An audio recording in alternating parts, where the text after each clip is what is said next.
short agenda.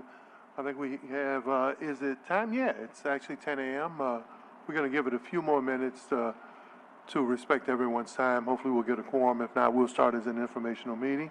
Good morning, Councilmember Giarrusso and all staff. Happy Wednesday. Happy Hump Day, everybody.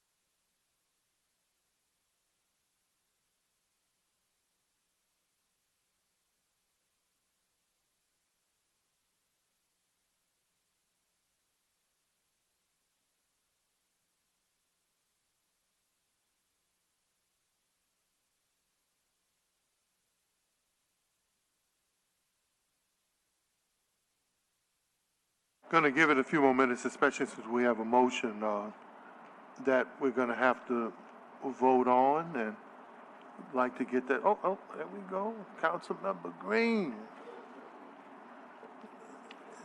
And the Red Sea parted and Green walked through it. Madam Clerk, roll call, approval of the minutes, and let's get into this agenda so hopefully we can have the best, shortest meeting of all time. Madam Clerk, I mean, no, I appreciate the level up. Yeah.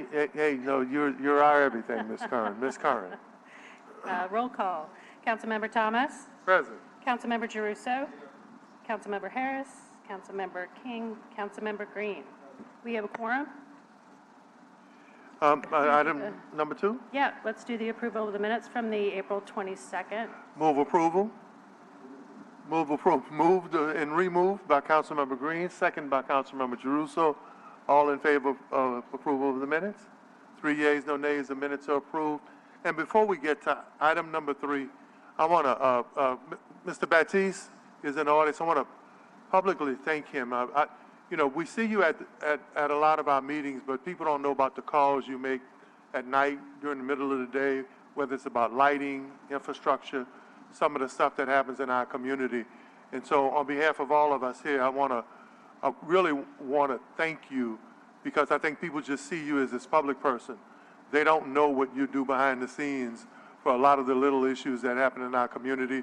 And I can say this, there are 2 major events for violence that if you're not notified, dealt with the parties and called, well, it would have been a whole lot different. So I just want to publicly give you your roses, because a lot of times you're at the meetings advocating and folk don't know about the other stuff and the other time you put in for our city. So thank you on behalf of all of us for that. Thank you. Item number 3. This is a motion number 24-240 by Councilmember Thomas. This is authorizing the council president to sign the Second Amendment to the contract with Legacy Professional Services for the continued streetlight maintenance, monitoring, and program management services for the city's streetlight system. The Second Amendment extends the contract another year through July 21st, 2025, and compensation remains the same annual rate set by the original contract of $1,922,820. Total comp is now $5,786,640 for the 3-year contract. Several years ago, I wasn't even on the council when Councilmember Giarrusso said, "Let there be light." He didn't get the divine response, but it happened a few years. It happened a few years later. And Councilmember Green, I know you're happy. You can see the lights on the high rise. You still got a little gap there in Gentilly, but we see lights now in communities that have been out. Can I get a motion in a second? Moved by Councilmember Giarrusso, second by Councilmember Green. All in favor of motion number 3? 3 yeas, no nays, and the motion is approved. Guys, anything y'all want to say about the lighting, because it's noticeable right now? Councilmember Green. No, I just want to say that it is noticeable, and I just want to assure the public that no department of the city is ignoring problems and concerns that we have. It's a numbers thing sometimes. There are many times so many of them are out. But I also want to emphasize that in some instances, the state of Louisiana has been involved. For example, along the Pontchartrain Expressway with regards to changing signs and lighting having to go out because of that, but we would like to have every light on in the city that is possible. Nobody's ignoring the problems. Please continue to still call, knowing that we are making progress. Councilmember Giarrusso? Yeah, I think I echo what Councilmember Green has said, which is we obviously want to make sure that people know where things are happening. And obviously with the lights, it's showable. And that's the biggest thing. You can actually see it. And my hope is as DPW and its contractors continue to do it, that they continue to tell and show people where it's happening. And thank you to the DPW staff and the contractor, because now we're actually seeing lighting in places that have been dark for a long time. Now, it doesn't excuse what happens in terms of the vandals and vagrants and folk who are stealing the wire, breaking the seals that cover it. We have to be mindful of that, and if you see it, report it. But thank you guys for answering the call and improving the effort. So that's been moved and second has been approved. Next item, item number 4. This is a presentation regarding the status of catch basin cleanings. We have Rick Hathaway with the Department of Public Works. That's the second half of Councilman Giarrusso's declarations several years ago when he said, "Let there be light and open up the drains." Open up the drains is Maximus 3:4 in the New Testament. Introduce yourselves, guys, and start your presentation, please. Kristen Watson, Public Works. Good morning, Rick Hathaway, Public Works. All right, When you're ready, Mr. Hathaway. all right, well, we'll start with the PowerPoint. Start with the street lighting. So just to update you guys on what's happening, we've repaired almost 1,900 outages this year on both the interstate and local roads. We reset 238 leaning poles, installed 47 new poles, and retrieved 90 knockdown poles. Currently, there are 18 sites with major repairs in progress, and this impacts 133 lights. On any given day, we have 4 to 6 daily crews that are addressing the street lights citywide. On average, they repair 98 outages per week and reset, retrieve, or install 19 poles per week. The priorities are listed below, including the interstate, RTA routes, schools, etc. Come on. Moving on to the interstate system, we maintain about 4,300 lights on the interstate. Outages due to DOTD projects right now are 325. Power's been restored or underway, and the locations you see there. Today, we're working on I-10 coming in from Jefferson Parish towards the City Park Avenue exit. We're going to continue to work with DOTD to schedule the street lighting repairs, and as we've said before, they've been open recently to multi-day closures for us so that we can stay out there more than one day. The cooperation from DOTD has increased. Councilman Thomas. I usually Councilmember Green. I usually wait until the end for a purposeful reason, but since I think that this is going to go straight forward, I just want to ask you, sir, if you will explain to the public what DOTD's role is relative to having some of these lights out. And it's the state's Department of Transportation and Development. You know why I'm doing that. Yes. Not everything out there is a problem of the streets, of the city not doing its work. There are sometimes outages, there are sometimes public streets that are state-owned, and all I want is the public to understand that we work with the state, but that the state has a responsibility too. That's correct.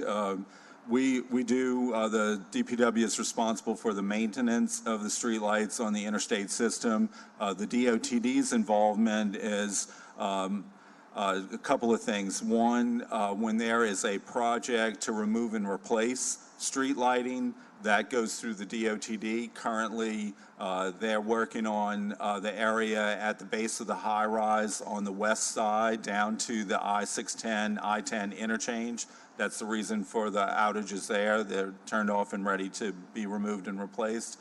And it's similar to what they did on the east side of the high-rise where they replaced that stretch of lighting between I guess, the Morrison Road interchange and the Crowder interchange. So when they have a new project, you'll see outages for that construction period.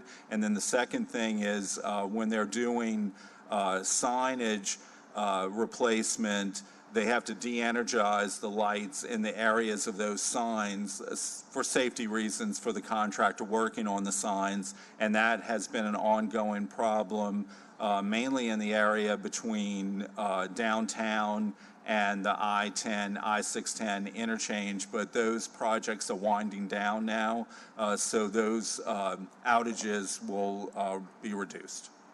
State of Louisiana Department of Transportation and Development. That's correct. Thank you. Yep. Yeah, I want to segue for a moment. And usually as chair, I don't like to interrupt it. When a chair meeting, I was raised that you let the other members get this stuff out. But since Councilmember Green made that statement, I want to thank the state in many ways for, since my conversations with former DOTD Director Sean Wilson, under Governor Landry and the administration now, they're still doing a really good job in terms of litter pickup and grass cutting along the interstates in I-10 and New Orleans East. So that level of work has continued, and I just want to give them their flowers right now because it makes a lot of difference in terms of the aesthetics, the realities in New Orleans East versus the stereotypes and the misrepresentation that our area have gotten. Yes, we have lights. The state is continuing to pick up the trash and cut the grass along the interstate. So I want to thank them for that because we want them to continue. Mr. Hathaway. All right. So that's it for the streetlight presentation. So then we'll move on to catch basin cleaning. Our first slide is for in-house catch basin cleaning. On any given day, we have 3 crews that are working around the city, cleaning catch basins, cleaning manholes, and the adjacent pipes that are close to those features. So far this year, on average, we clean 400 catch basins per month, along with 200 manholes, and flush 8,000 linear feet of pipe. When it's a wet day and we're not able to do pothole repair or asphalt patching, we put those crews that are available onto the catch basin cleaning as well. So you have extra crews doing that function on wet days. Of course, we're still trying to hire staff, laborers, and equipment operators to get all of our vac trucks out on the street every day. I know that we're in a period of some transition right now, and I think things may change over time, but we're proceeding as is as far as today is concerned. And then, of course, data from all the 2024 projects will be uploaded into the asset management system, and this will help us target efforts as that becomes available later this year. The second phase of our catch basin cleaning is using the ARPA dollars. I'm sure everybody has had a chance to look at the dashboard. So that work is progressing. We have 2 contractors working across the city, along with engineering firms that are monitoring the construction and the cleaning of catch basins and drain lines and structures in the designated areas. This contract will address 750,000 linear feet of drain lines and the connected catch basins. It includes the catch basin cleaning, monitoring and inspections, and identifying blockages that are preventing water flow and associated cleaning of those lines. As the program ends, we'll take those locations that have been identified as blockages and then have the lines CCTV'd, and then we can identify point repairs that are required in order to get those pipe open up. Currently, there are 10 crews working across the city in each of the councilmanic districts. Next slide. Okay, so right now, as you can see, these are the dollar amounts that we have spent so far. The total number of invoices is $1.7 million. In April, we have not received the contractor's invoice yet, but we're estimating that to be $1.3 million based on the number of lines that they have cleaned. And then we can expect a similar amount for May. They have been working the 10 crews all through the workdays of May and will continue on to next week. It usually takes about 20, 25 days for the contractor to submit their invoices after the first of the month. And like I said, we hadn't received it yet, but we expect it any day. So far, as of May 21st, we've completed almost 263,000 linear feet of drain lines, 1.8 million tons, or pounds rather, of debris has been removed from these lines.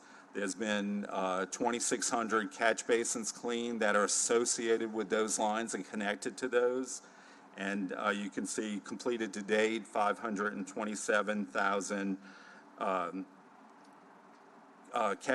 drain lines have been assigned. That equals 4,850 catch basins that would be associated with those lines.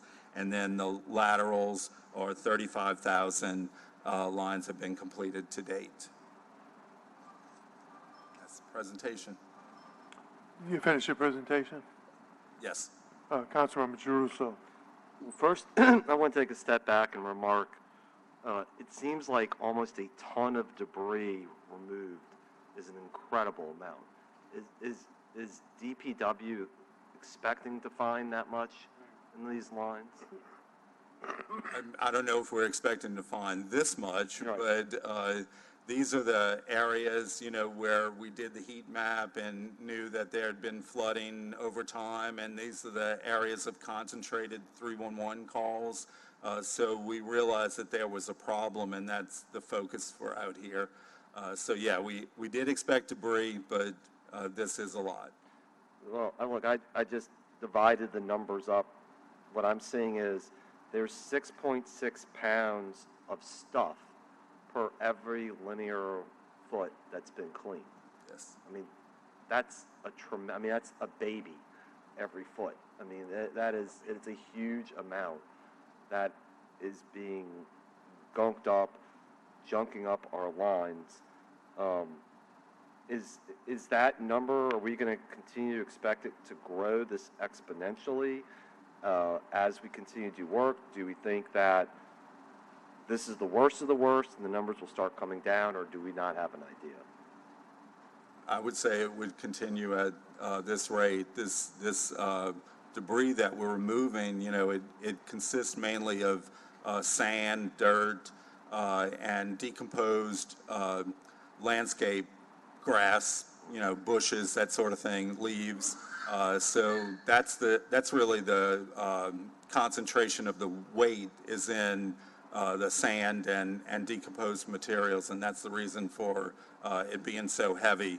But there's, as we know, there are trees and construction projects and whatever the case may be across the city causing these issues, and the areas that we're working in, like I said, are a high concentration of 311 calls, and so therefore we expect to continue with this amount of debris removal. My last question is, does the equipment DPW has right now, can they remove this debris? So if we stopped using contractors, do the trucks DPW have equipped to remove debris like this from the lines? We can remove this type of debris from structures and from like catch basins and manholes. It's a little bit more difficult for us to do it in the drain line. The methods we use are to suck out what we can using our equipment. We need to buy some different attachments to the hoses so that there is more flexibility where they can get further into the pipe. But then as a follow-up, when we're removing the debris with the vacuum, we inject water into the system, and that allows it to loosen up, and so we can catch it at the downstream structure. All right, Councilmember Thomas, I lied. I have Councilmember Green. My last. That's all right. Yeah. How much would the attachments cost? That I don't know. I'd have to find out. Will you let us know? Because, I mean, obviously, cleaning the catch basin, how they go down is important. Flushing the line is important. But at some point, as we're transitioning this to Sewage and Water Board, providing them what they need to make sure that everybody's properly equipped. And obviously, when you're seeing literally a ton of debris and waste, and I mean, this is less than 5% of the whole system, means there's a lot of stuff down there. So whatever we can do to help get that taken care of, we'd like to be a part of. Yes. Thank you very much. Thank you, Mr. Chair. Councilmember Green. Mr. Chair, I have a, Councilmember Green, you have to be mindful that Councilmember Jeruso used your last laugh. we did that yesterday with somebody, right? Councilman Thomas and I were at a meeting yesterday, and somebody spoke, and we just said that he used everybody else's time. So, but that's all right. But look, this meeting is going efficiently, and this is two very important issues: lighting and catch basin cleaning.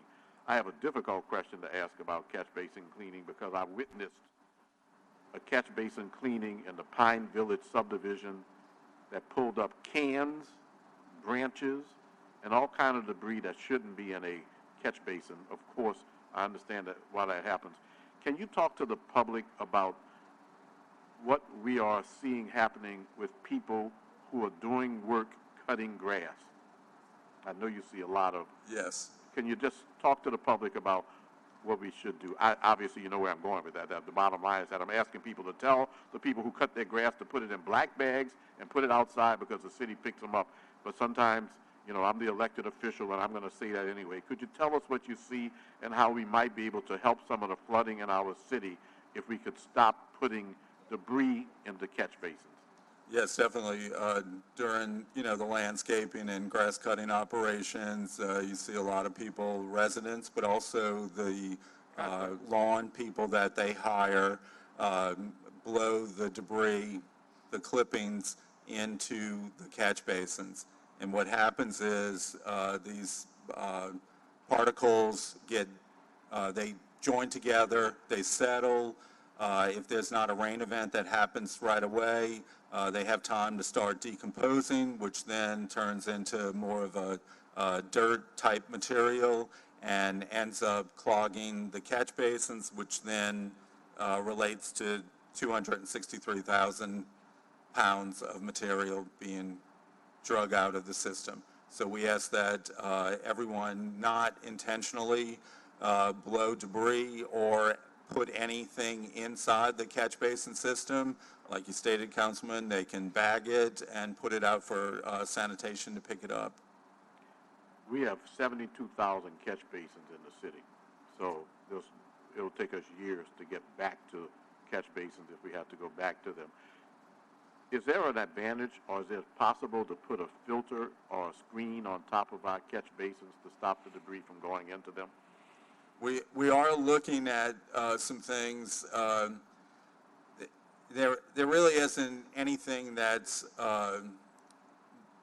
because we have a high rain event here, we need to make sure that the grates are open.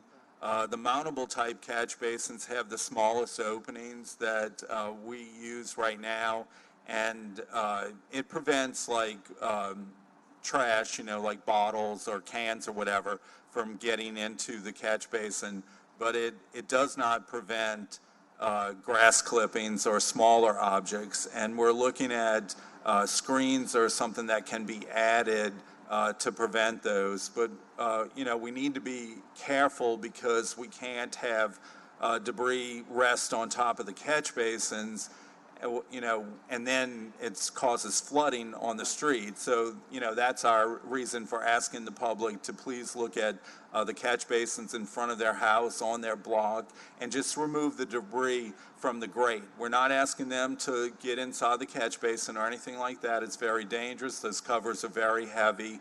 We don't want anybody getting hurt doing this, but if they could just keep the debris removed from the face of the catch basin or on top of the mountable catch basin. So the disadvantage to what some feel is a solution to this, for example, putting screens on top of them, the disadvantage is that if nothing goes down there and it's not cleaned, then it leads to the same likelihood of flooding. Yes. Right. So, just in terms of the public, how you can help, the bottom line is that to whatever extent that we can, neighborhood groups, for example, I applaud the Edge Lake Neighborhood Association that recently, cleaned catch basins on Franklin Avenue. And they need it because Franklin Avenue has these large trees that after the fall have let, the debris is still in the, street. So there are communities that are recognizing that it's not the city shirking a responsibility, but if you do 72,000 catch basins throughout the city and you think about the fall, the leaves, plus those contractors who are doing what they should not be doing, which is blowing their debris into drains, plus the amount of problems that are caused by just litter. Just litter. Too many people littering. I was surprised at the number of cans that I saw in the catch basin in Pines Village. What's the point of that? What's the point of dropping your cans and smashing them up so that they're smaller and then dropping them in a catch basin? That's just one of those problems that we kind of inherit, and it's something that we have to address, and we hope that citizens or people will help us to address them. But the bottom line is that it's difficult to get to 72,000 catch basins. Whatever help we can get from citizens is appreciated. But let's look into the screens and filters and just see if there's a way to do it efficiently that would put us in a position where we can clean those without having to do so much interior cleaning. That's all. We'll continue researching. Yeah, the only thing I would add, Councilman Green, thank you for trying to find a solution. The screen recommendation isn't new. It's something that other communities have tried. You'll see residents take their own initiative to put a protective cover over the catch basin. And the grates are spaced to the point where they allow for flow or drainage of water. When they've put other grates or screens over the grates, it has either a funnel effect or a total blockage effect, where the smaller debris can accumulate on top of the screen and actually pretty much limit the flow of water altogether. So I don't know if there's some type of new system now, but in the past, that screen system, what would happen is the smaller leaves, the smaller dirt would block the screens. Or if it would gather, it would create a funnel effect where the water would not actually access the drain. So there has to be a whole nother, I know we're trying to find some kind of way to do it better, but Rick, in the past, that piece didn't work. Right. And Councilman Thomas, actually, the reason that I brought it up is because I get so many questions asked about why we can't do it. And again, as an elected official, so many people think that we're just making excuses. Right. The reality is that you have this job, you have this experience, you see it on a day-to-day basis. You know that the screens alone would potentially, in some respects, cause more problems. But I just want sometimes. Well, ultimately, the solution is for us to live in a society where we don't throw our trash, we don't blow our grass, we pack it up, we bag it up, and that we're more environmentally conscious and cleaner as individuals. And I mean, that's ultimately the solution. Right, absolutely. Thank you. Councilmember King. Thank you, Councilmember Thomas. Director Hathaway, when you said it was 400 catch basins a month that's clean, I don't know if that's a good number or a bad number. I don't know if that's working fast or slowly, and I'm sure maybe the general public also doesn't know. So that's about 13 a day, roughly, 13 and a half, 14 a day. I think this is just a suggestion to further educate everyone on what goes on in the cleaning of a catch basin. It may be good to have somebody who's actually, cleaning the catch basins to talk us through it, or maybe have a video at a future presentation to give everybody a greater appreciation of just how tough that job is, especially when it's summertime, while it's in anticipation of it getting hotter. So when we hear 400 a month, you're like, man, that's pretty good, because they have to do this, and this in 100-degree weather. So, that's just a suggestion from me to give everybody a greater appreciation of what it takes to clean a catch basin. I'm sure 400 a month is good, but to somebody who may not be, really in tune to what is happening, that may seem like a very small number. Just a suggestion. Yeah, Yeah, definitely, we can put something together for the next meeting. You know, Mike, I have a couple of questions. I even have one I want to go back to, the lighting presentation. Are we doing an analysis at all to consider how much vandalism is costing us as it relates to light repair and replacement? And I think, council members, it would be important to know that if a light is replaced and then we see where the wire is being taken or that light stanchion is being vandalized, how much is that in terms of the value to our overall budget when you talk about lighting and maintenance? So are we doing that type of analysis? We identify why the light is out, so if it's due to missing copper wire, it's identified that way. It's not called out as vandalized or, stolen wire. It's just identified that that wire is missing. I'm talking about our budget, right? So if the wire is taken or if it's vandalized or damaged, there's a cost to replacement That's correct. that would not be associated with it had it not been vandalized or damaged. What I'm saying is that if we can quantify it like that and say that based on wire being stolen or damaged, it is costing the citizens this much to replace these damaged or vandalized lighting, that would give us an appreciation and maybe the public would get it, right? If we would say, hey guys, look, this money could have went to NORD, could have meant to affordable housing, could have went towards potholes, but because our lights are being vandalized, it's costing us this much. Yeah. That would be easy to associate with every time you fix one because it was vandalized. Yeah, we could put something together.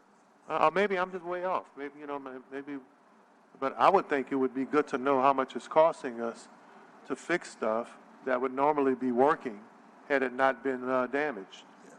Yeah, it's, there are varying repairs, luminaire replacements, so forth, and, Okay. and certainly we could identify those locations. So the next thing with lights. Now that we know it's being vandalized, and I do, just like I did my videos on the lights throughout to show that when we had lights in the east, actually lights were out other places, but the stereotype and the misrepresentation still continued with the press and even politically in some cases. I also drove around and I saw where the caps on the lights are taken off or opened. I've seen it downtown, I see it in the quarter, I see it in neighborhoods, and I see it along the service roads in the interstate, where you take the cap off and actually pull the wire down. Is there any way to secure it better, or maybe use a light that with solar, or a replacement of the wire? Because if the caps stay in the same place, and they're gonna find a way to chew it off, or open it up, or break into it at some point, right? So are we looking into how we can better protect the lights so they can't get to the wiring? Yes.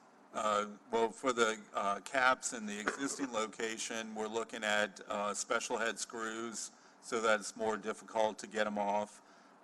We're also, we have a solar lighting pilot project that's being advertised, and we'll be picking out the locations for those. Of course, with solar, we're in a city with a lot of trees, and we can't have trees around the light because that blocks the sun. Yeah, So, breaking news right here.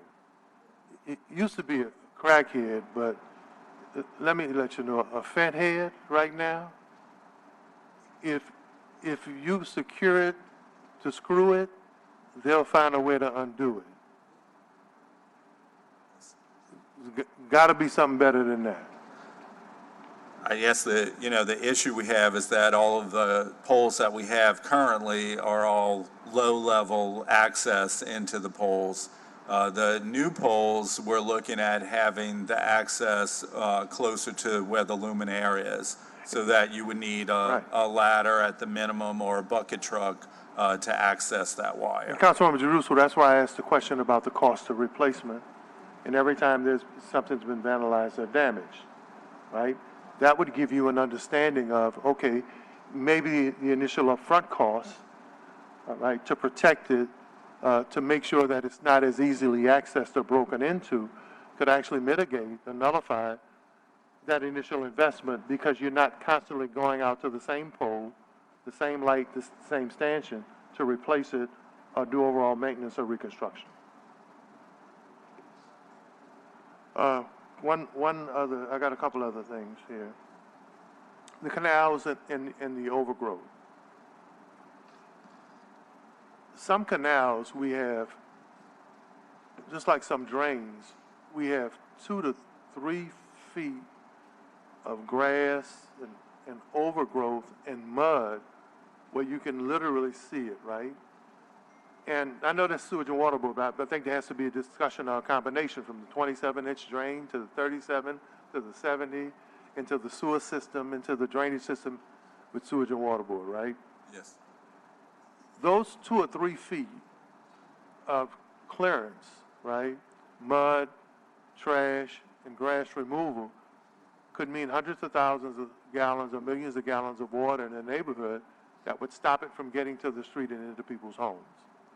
How much are we looking at that? That's, I guess, more of a sewage and water board issue, but I will say this, we do have... But it starts with, until we combine this stuff, it starts with your system. Yeah, we do have a few hydraulic studies that are underway, and they're looking in those studies at ways to store the water, like you're talking about, whether it's in canals, open canals, or some sort of subsurface system, or even modifying medians to allow water to hold in a boulevard median until the system catches up, and then it can enter the underground system and head to the pump station.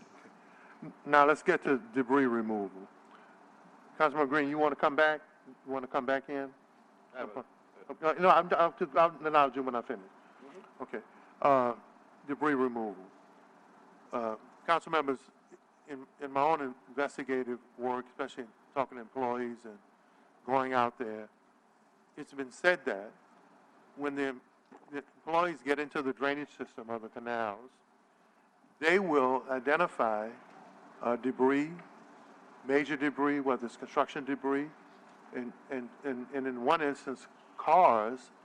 They'll notify the fact that there's major blockage in these outflow canals, but there's no effort once it's identified to remove it. And this is coming from many of the people who see it because they're in the system. So if it's in the system, if it's already there, Councilman Giarrusso, what happens when more gets in and there's more blockage? So why isn't there a process that once it's identified, like we have a major drainage canal now that has several cars in it. And those folk who were in that canal identified those cars, but they were not removed. How do we get to the point that when it's identified, there's a removal process to clear the outflow or to clear the canal? And I notice that's a combination with, I'm asking you this question because it affects what happens on your end to get into that system. I mean, obviously, those features that are blocking the water need to be removed. We haven't specifically had a conversation with the Sewage and Water Board about those locations because, you know, for the last 30 years, it's been the split 36 inches and greater belongs to them, and they're required to maintain that part of the system. To be continued. And the last thing I have to say before I go back to Councilmember Green is, I have consistently asked, as a follow-up to Councilman Giarrusso's comment, I've consistently, since I've been here, I have asked, is it a time now where we need our own public strike force? A lot of the services that are privatized, a lot of things that contractors do, used to be done by city employees or different departments or agencies. Is it time now for us to fund our own crews, emergency crews and strike force crews, that when a contractor's not doing their job, or when you have to follow up on contractors that are neglectful or have abandoned with their responsibility, do you think it's time now that we fund our own emergency crews and proactive crews that finish the work or do the work that private contractors are not doing or that they're neglectful of? It's difficult to go into a construction site that a contractor is working on, even in the right-of-way, because the contract requires them to be completely responsible for the right-of-way of that particular location. What it would take is for us to cancel their contracts and then remove them from the job, and then we can take over either through our own force, if it's something we're capable of doing, or we can hire another contract. We are in that process right now on one job and are negotiating with a replacement contractor because the work is beyond the capability of the department in order to get it finished. But we do look at those situations daily. We try to work with the contractors that are under contract for those particular locations and to get them to complete the job to DPW standards.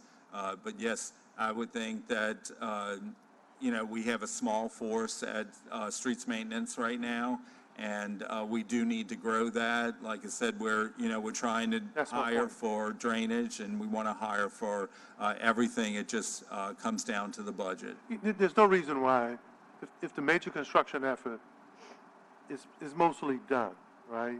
There's no reason why trim work or finish work should linger for another year or a year and a half. I know how to do, look, Kyle used to pour driveways with my uncles, right? Go out and you do the curve. You set up the trowel, you set up you lay it out, you protect it, you flow the concrete, you level it off.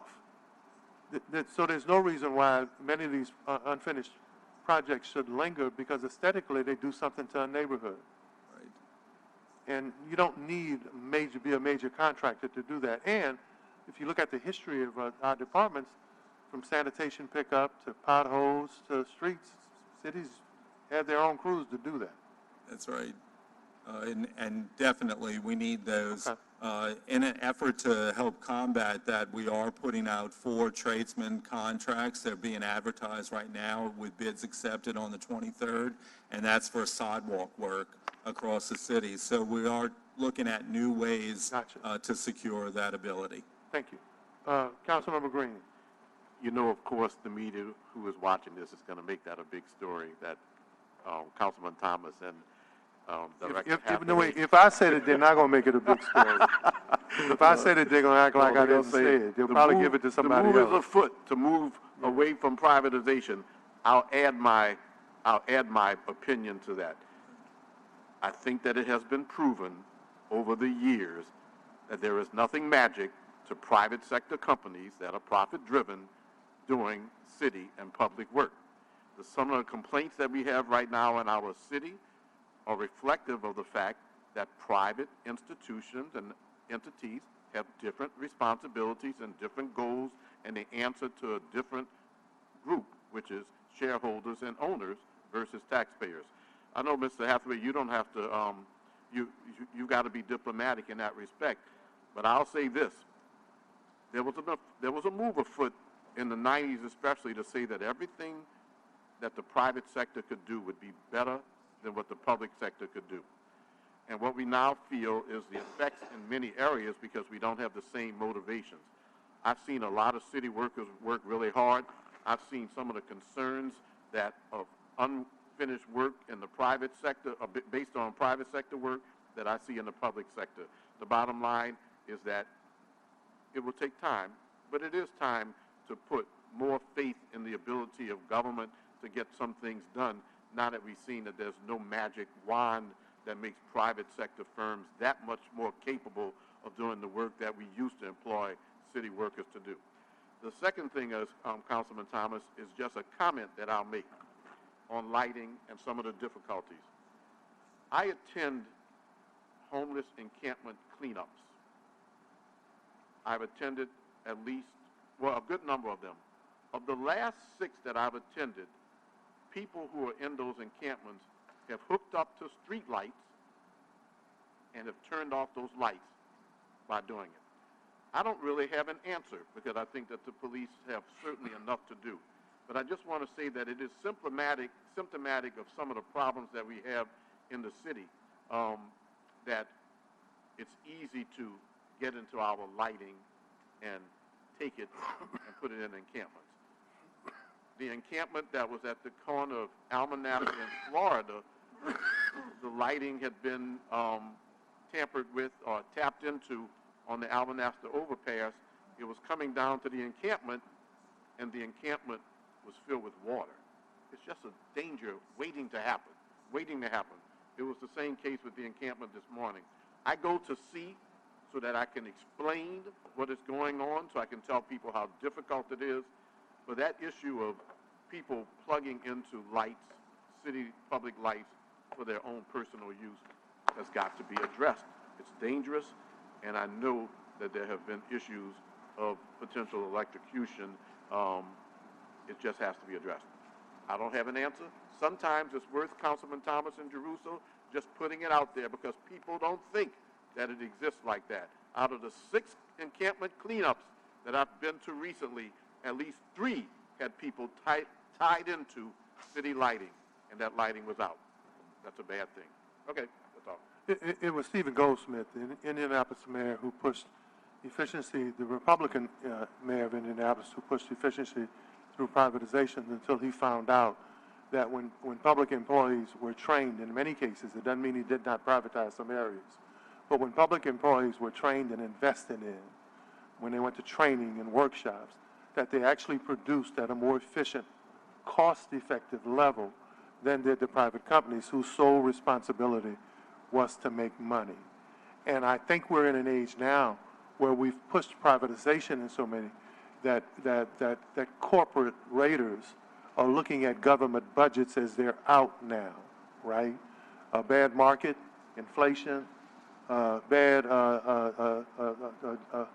gross domestic GDP. Well, let's go see what municipalities are doing and how we can make up our market share, private losses, with municipal budgets. So I think it's time for us to be conscious of that ideology and philosophy may have worked, but in an age we're in now of economic uncertainty, I think it's time to begin to look back and focus at how we protect tax dollars and how we create efficiencies. Gosh, there was one other thing, point that you made that I wanted to highlight. Yeah, do you think, Rick, it's time for you guys to talk to Councilmember Jeruso about some budgeting, especially for strike force in emergencies? If it's a viable option, right, that these projects don't continue to linger, to go from inconvenience to hardship, that we have these crews. Are we looking at a number where you can meet with our budget chairman and say, you know what, this is something we want to grow this workforce, we want to grow this department. How much? Do we have an idea of how much? Or can we get an idea of how much and start those kinds of budget conversations? Yes, we do know how much number of staff and associated salaries would be. Okay. And so we can start that conversation.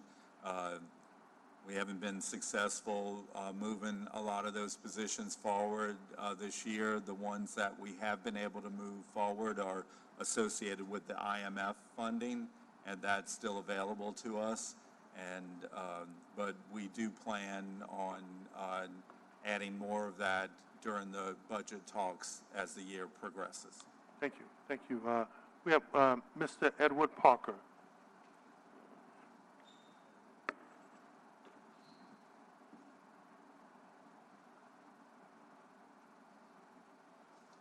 Good morning, Council, Good morning. and thanks for this meeting. Department of Public Works, Mr. Hathaway, I think you just got appointed on the job. I want to thank you for being here. My problem,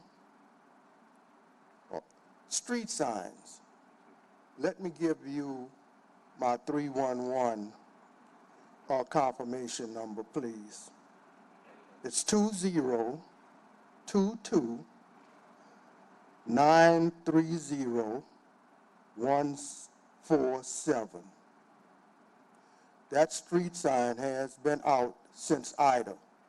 I've been before this committee.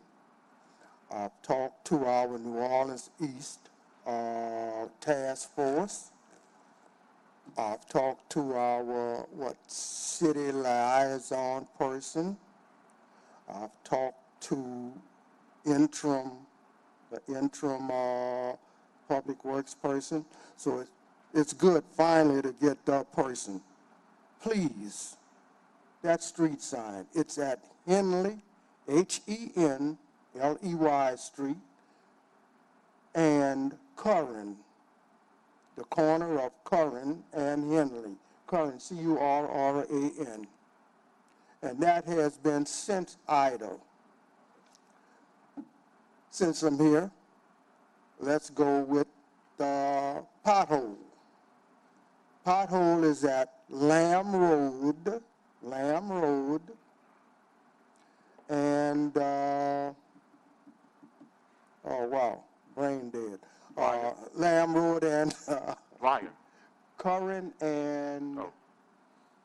oh wow, I'm gone. It's all right. See him afterward. Curran, the street behind Curran, Wales, Wales. Curran and The Wales. Kearns and Wales intersect. Yeah, you have Lamb Road Yeah, Kearns and Wales intersect. and Wales. That's where the pothole is. Okay. Matter of fact, the pothole has been there so long that we, the community, we drop Yeah, bricks, it's a lunar land. It's a stones. lunar landing. Yeah, spot. we do it ourselves, but as soon as it rains, the potholes are back. Then it becomes a pool. And also, since I'm here to complain, if you can check from Downman, down Wales, all the way to Lamb Road, take a look at the job those contractors did on Wales from Downman to Lamb Road. That botched up job. Thank you, Mr. Parker. Thank you. Noted, and I know that's in Councilmember Green's area. That's kind of where we Oh, yeah. separate up in that area. I'm familiar So, with it. Yeah, I'm familiar please, with it. please, thank you, Mr. Parker. Please give us a report on that. Rick, anything you guys to close out here? Any last comments you want to make? No, we're going to keep working on this, and we're interested to find out what's going to happen with the state bills that have been passed and how this transition will move forward between us and the board. And please give us some feedback on some of the stuff we brought in today, especially about budgeting and efficiencies and maybe what we can do to help, okay? Absolutely. Any online comments? Hold on. I'm sorry, No, Councilman. you don't have to apologize. No, no, no, man. This is, we, Actually, press my this button. is one last. Last. Last. I just think that, Councilmember Green. I just think that when Public Works is here and when code enforcement is here, and I see a lot of things going on that I should mention it. In the midst of the challenges is the fact that in a newsletter that I have every week, I'm able to talk about blocks that have been finished, stretches that have construction that have been finished, and we're talking about breaking up cement, going and changing sewer lines and water lines. Residents of our community have been impacted, sometimes with a bit of impatience, but many times they're patient. There are a lot of streets that are being finished right now. There are streets that are being started. But it's important to recognize that on both ends, we need to recognize when there are issues that need to be addressed, but also with repairs that are completed. And I want to thank the Department of Public Works for your coordination of contractors that is resulting in some streets being finished. There are hundreds that still have to be done in terms of blocks that need to be repaired. We'll never not have to do repairs. Our streets sink and certain areas are below sea level. But when things are done right, when street repairs are done, it's to be recognized. So thank you for what I see in a lot of those blocks getting completed. Thank you. Absolutely. Thank you guys very much, and my colleagues, and to this, Mr. Parker, thank you for your comments. Motion Motion to adjourned. Moved by Councilmember Green, seconded by Councilmember Girousso. All in favor of adjournment? Yay, yay, yay. 3 yeas, no nays. Aye, aye, aye. And the meeting is adjourned. Thank y'all, guys.